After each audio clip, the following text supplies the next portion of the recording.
Alright, now we are at question number 11 in your May holiday assignment. Let's read the question. This question is pretty tough, so you really have to think through it. If you have any questions, please ask me. Alright, now given that the constant term in the binomial expansion of x minus k over x cubed is 7, find the value of the positive constant k. Now, whenever we see the word positive, we see constant term, we must immediately know that this is x to the power of 0. So basically, they are telling you that the term with x to the power of 0 in this expansion is 7. So they're asking you to find the value of k. Okay, so now this one we need to be a little bit more strategic. We need to use general term because there is, if we can't possibly expand everything here. Okay, we can't possibly expand x minus k over x cubed to the power of 8. You can't possibly expand everything here. So we got to only find that term in the right in the center of the binomial that gives you x to the power of 0. Now how are we going to do that? I'm going to show you how we're going to do that. Now I'm going to simplify this expression first. I'm going to bring the x cubed up. Okay, so in your indices, you should know that this is actually x minus kx to the power of minus 3 to the power of 8. Okay, when you bring up x cubed, it becomes to the power of minus 3. Now, I'm going to use general term, which is your your tr plus 1 equals to your general term, your 3 brackets. Very simple. This one on top is definitely 8. This is definitely x. This is definitely minus kx to the power of minus kx to the power of minus 3. Now, we don't know which term, which position in the binomial theorem will give you the constant term. We don't know, so we're just going to put an r here. Okay, we all know if this is r, here will also be r. r plus what gives you 8? This is 8 minus r. Alright, so this is your general term in this expansion. Now, I want x to the power of 0. X to the power of 0. But if you realize there is one x here and there's another x here, so we got to regroup them, put all the numbers to the left side, all the x to the right side. First, we got to split it up first. So 8r is still 8r. This is x to the power of 8 minus r. Now, this one I can split up into minus k to the power of r times x to the power of minus 3 to the power of r. I can split this up like this, okay, using your indices. Now I'm going to rearrange them. So this is 8r. This is a number. The other number will be minus k to the power of r. I'm going to put the x together. So this is x to the power of 8 minus r, x to the power of minus 3r. I multiply the 3 inside. Alright. Then now, time for me to join these two together because they are multiplied and they have the same base. 8r minus k to the power of r. Now, this one, when you multiply them together, the power adds. Okay, this should be in your indices. A to the power of m times a to the power of n is a to the power of m plus n. So this one is x to the power of 8 minus r plus minus 3r. So this is 8r minus kr, and this is basically x to the power of 8 minus 4r. Okay, so this is our general term. That means anywhere, any position I want, if I want position 0, I just submit r is 0, and then I will get this exact term already. But I don't want that because I don't know what position will give me x to the power of 0. I want power 0. In this case, if I want power 0, 8 minus 4r must be 0. So to find constant term, 8 minus 4r must be equals to 0. If 8 minus 4r equals to 0, bring over 4r equals to 8. R equals to 2. So we know at position 2, it will get the constant term. So I just go ahead and substitute inside. So when r is 2, is the third term because we start from 0, 8, 0, 8, 1, 8, 2. So it's position 3. That's why T3 equals to, substitute r equals to 2, it will be 8, 2 minus k to the power of 2. And of course, if I sub in r equals to 2, I'll get x to the power of 0. So this, if I press calculator, 8C2, I'll get 28. So this is 28. This is obviously k squared. And it's 28k squared. That is the constant term. 28k squared is a constant term. And they tell you that the constant term is 7, which means 28k squared is 7. So therefore, 28k squared is 7. K squared is 1/4. 7 divided by 28 is 1/4. K is plus minus. If you square root 1/4, you get half. Did they say positive? Yes, they say find the value of the positive constant k. So therefore, your k is just positive half. Done. Of course, you don't have to write the plus sign in front. It's just positive half. Alright, now part 2 says using the value. So this is part 1, sorry. Now let's do part 2.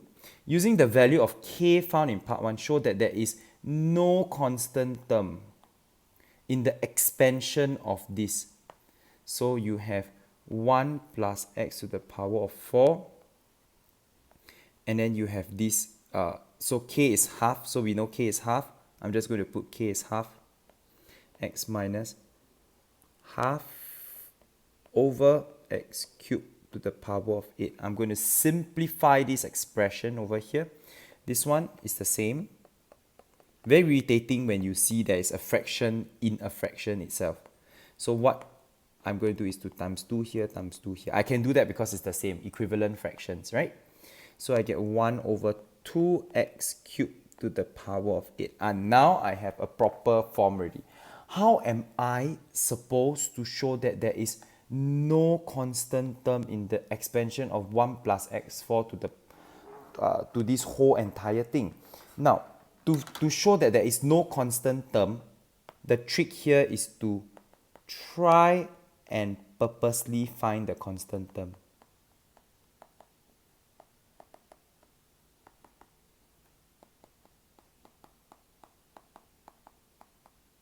Try and purposely find the constant term. Then if you didn't manage to find it, okay, if you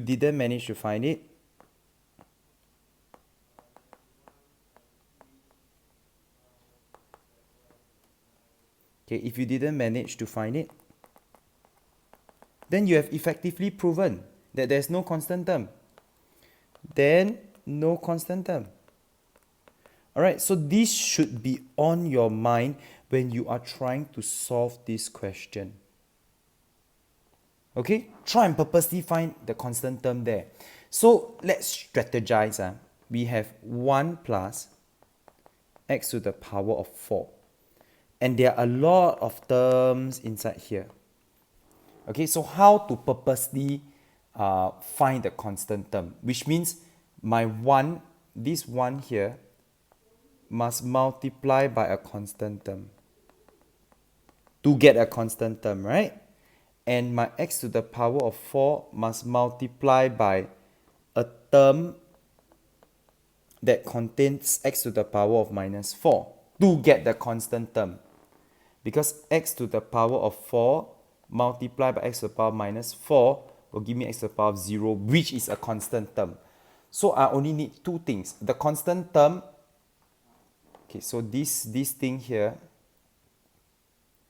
is basically this thing here. So I need to find the constant term in the expansion and also the x to the power minus 4 in that term. Now I already got the constant term already, which is 1 plus x to the power 4. The constant term just now we did in part A. The constant term is 7. See, the constant term is 7. So if the constant term is 7, we all know there is a 7 here. But what I need to find out is the coefficient of x to the power of minus 4 in order for us to solve this question. Now, how am I supposed to do that? I use the same technique I used in part 1, which is this. Now, this is very useful because this is the general term. I'm just going to use this. So the general term is 8r, so I'm going to write the general term. Tr plus 1 equals to, I can just directly use the result because I've already used it in part 1, which is 8r minus, instead of writing k, I know my k is half, to the power of r, x to the power of 8 minus 4r. I want power minus 4, which means this must be minus 4. So your 8 minus 4r must be minus 4. Shift over, 8 plus 4 equals to 4r. 12 equals to 4r. Very simple, r is 3, which means it must be 8. It must be T4, position number 4, 80, 81, 82, 83. This is the 83 that we are looking at. 83. Substitute the r back onto this equation here because we want power minus 4. So 83 minus half to the power of 3, x to the power of, if you sub 3 inside here, 8 minus 12 gives you minus 4. That's what we want. We want minus 4. Now, if you press calculator, 8C3, we get 56. Minus half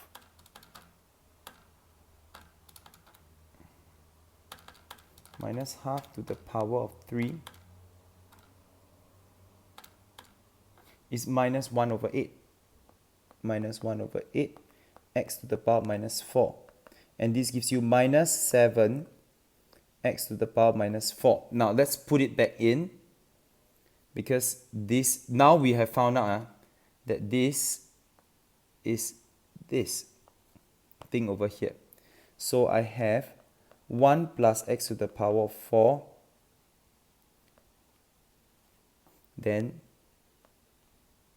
7 minus 7x to the power minus 4 plus dot. I'm not interested in the rest really, because the rest will not give me a constant term when I expand with 1 plus x to the power 4.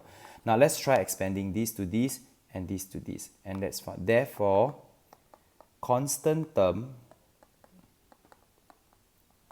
is 1 times 7 plus x to the power of 4 multiplied by minus 7 x to the power minus 4. This will give me 7 minus 7 x to the power 4 times x to the power minus 4 is 0. So this will give me 7 minus 7, which is, tada, 0. So therefore, there is no constant term. You get the answer 0. So therefore, you see, you have shown that there is no constant term. Therefore, no constant term.